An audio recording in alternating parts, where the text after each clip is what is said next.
Ang alam lang po niya, alam niya ang lahat ng suliranin ng bansa. At meron siyang naiisip na solusyon doon sa mga suliranin iyon. Kaya po inaaral niya yung kanyang serbisyo. Ano ang ilalaban natin doon sa may pera? Kung sila'y may pera, tayo namang mga Pilipino, lalo na sa masa, may puso. Hindi ba? So gamitin po natin yung ating puso. Kung sila'y sila naman, hindi lang may pera, kundi may kapangyarihan. Ano ipanlalaban natin doon sa kanilang kapangyarihan? Sino ba ang nagbigay ng kapangyarihan sa kanila? Hindi po ba ang tao rin? Kaya babawiin po natin yun. Babawiin natin yung ibinigay natin kapangyarihan dito sa darating na eleksyon. Hindi po ba? So sa pamamagitan ng ating nag-iisang napakahalagang boto. Naniniwala ba kayo ang boto mo? Kinabukasan natin. Di ba? Ang iisang boto mo ay kinabukasan natin Pilipino. Di ba ba? So dapat din po ay ating panghawakan na. Ano ang mailalaban natin dyan sa may pera na nang bibili ng mga karapatan ng tao? Ang ilalaban natin, mananalo po tayo kung ang masang Pilipino ay matututo. Matututo kung paano mamili ng dapat at karapat-dapat na kandidato. Kaya dapat, kailangan tayong mga leaders na gusto natin ng pagbabago, kailangan tayong magturo sa mga botante kung paano mamili ng dapat at karapat-dapat na mga kandidato. Di ba ba? Iyon lang ang ating, binubusog sila ng kalaban. Busugin natin ang kanilang mga utak. Ang nagtataka lang ako, February 14 is araw ng mga puso. Kailan ang eleksyon? May 12. Kung May 12, gawin natin ang araw ng mga utak. Di ba? Kaya kung February 14 is araw ng mga puso, let it be na ang May 12 is araw ng mga may utak na botante. Di ba ba? So, ang utak, i-provide natin kung paano ang gabay ng pamimili ng isang kandidato. Una, iyan natin yung karakter.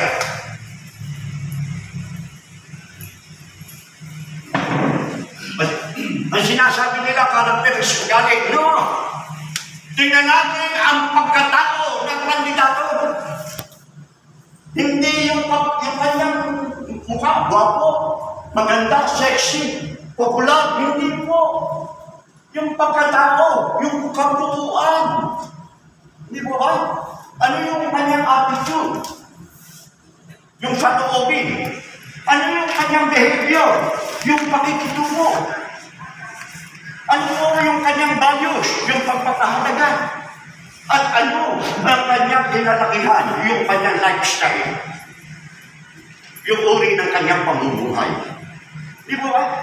Ang pangalawa po natin titingnan ay yung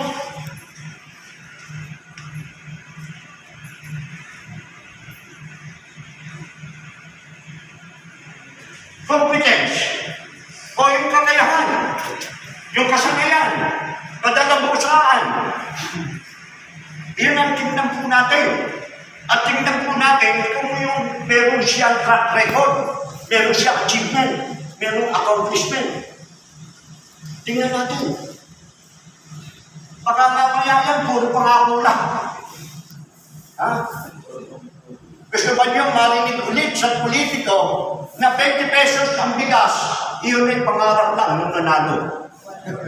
Pangako yun, nung kumakandidato, nung nanalo na, hindi naging 20 pesos, sasabihin sa Pilipino, pangarap ko lang yun. Nakuha nyo? Gusto ba nyo, madali na naman tayo doon sa pangarap? So, competence. Ano yung competence? Kailangan ang ating pipiliing leader ay at least mayroong managerial capability. Marunong mamahala.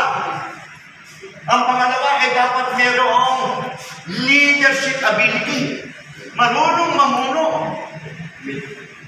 Hindi po ba? Dapat mayroon siyang plataforma. Meron siyang commitment. So, yun po. At alam niya ang problema o suliranin ng bansa o kanyang nasasakupan. Di ba ba? So, yun po ang ating confidence.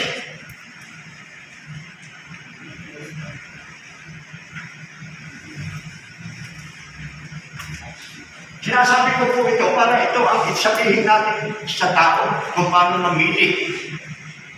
Indirectly, kung sino ang nasa isip natin kandidato, doon yun.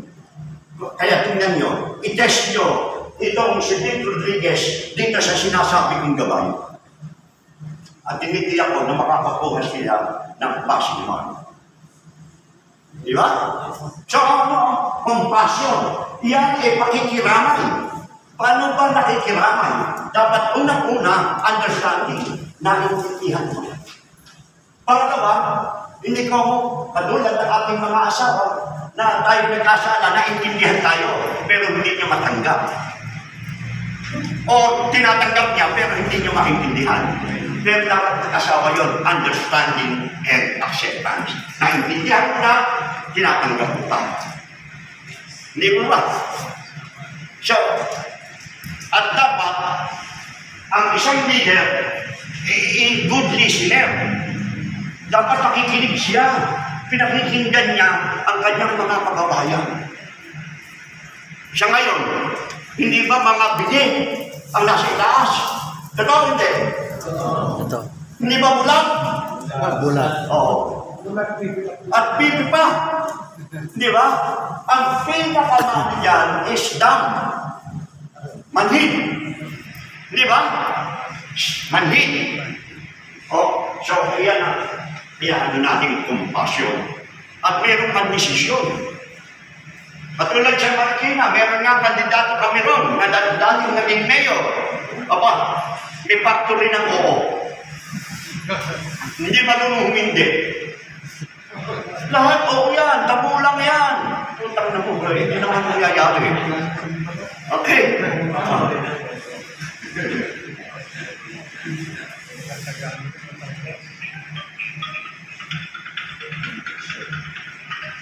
Conviction is more than commitment. Dapat siya mayroong pananalig. Sa Tagalog, conviction is pananalig. Dapat siya nananalig sa kanyang pangako, yung commitment. Dapat siya nananalig yung sa kanyang plataforma, yung kanyang simulain na gagawin. At dapat siya nananalig na kaya niyang gawin, magagawa niya na mapapatupad niya kung ano ang kanyang sinabi. So, yun po ang tinatawag natin conviction. Katulad niya, Atty. Vic, sinasabi niya na fighting squad or death for corrupt. Di ba? Yung 1 million na corruption, dapat nasa death. Ngayon, dapat nanalig kung meron siyang pananalig at siya'y persuasive, dapat ibupush niya sa Senado ang kamatayan sa mga corrupt officials. Di ba? Siguro kasama naman tayo doon. Gusto natin talagang maubos na ang mga putang nang yan. Di ba?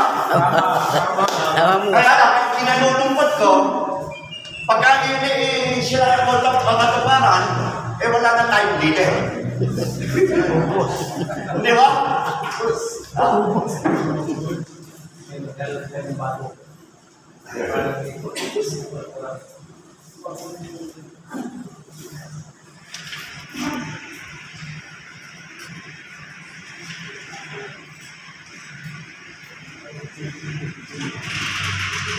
Dapat ang leader may common sense. Ano yung common sense. Yan ang sense na natin common. Yung sentido común.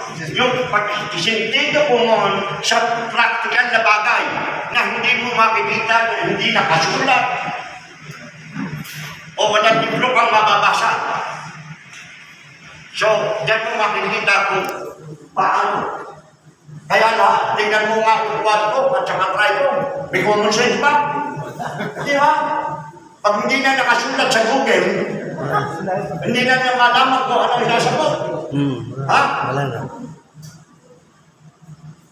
Yung earmark revenue na pinagtatagunan, sa common sense lang dapat nasagot ko. Di ba? Eh, wala. Di ba kaya hindi niya malaman kung paano niya sasagutin. So, ano pa ang kulang yan? Character, competence, compassion, conviction, and common sense. Diyan lang po natin i-rate ang ating mga kandidato. At pagka nakakuha, 12 yan, kung sino ang top 12, iyon ang ating iboboto. Hindi lang iboboto. Kailangan tulungan natin ikampanya. Ikampanya natin sa ating kapitbahay, sa ating mga kamag-anak, sa ating mga kaibigan, sa lahat ng mga kumpare, at sa lahat. Para na sa ganon, tayo na rin ang kasama na sa gusto natin ng pagbabago. Di ba ba? Tama. So dapat natin ibigay sa mga samasa. Matuto silang mamili. Bigyan natin sila ng critical thinking. Hindi ma-influensyahan ng mga politiko. Dahil ang mga politiko ngayon, napakababait. Walang sulat dyan. Ha? Puro kumare niya yan. Di ba ba? Ang mga tao, lalo sila sa baba, matawag lang pare. Samantalang nung mo lang nakita. Di ba? Iboboto ko na yun, natawag lang pare. Ano tawag ko? Tutok. Kung na tayo doon, nabudol na tayo noon, huwag na tayong maulit ngayon. Yung mangyayari pa sa sunod na eleksyon, yung pangyayari ngayon, hindi matatapos ang termino ni BBM, bankrupt na ang Pilipinas. At yun ang tandaan niyo. Kapag na-bankrupt ang Pilipinas, paano na kaya tayo? At paano na kaya ang susunod na sa pindahi sa atin? Hindi po ba? Ha? Kaya sa tulong po natin, yan natin. At ang Pilipinas,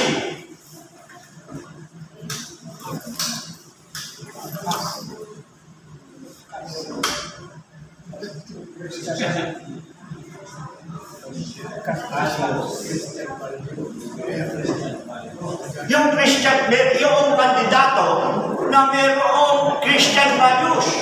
Ano yung Christian values? Yung righteousness. Di ba? Yung ang word, the correct term, righteousness. Hindi yung leader na people-oriented. Kaya lahat, yung people-oriented, leader na people-oriented, kung sino lang ang loyal sa kanila, kahit na hindi ka competent, okay ka. Yun ang nangyayari sa atin. At hindi naman task-oriented.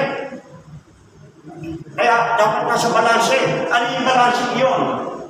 That is Christ-oriented.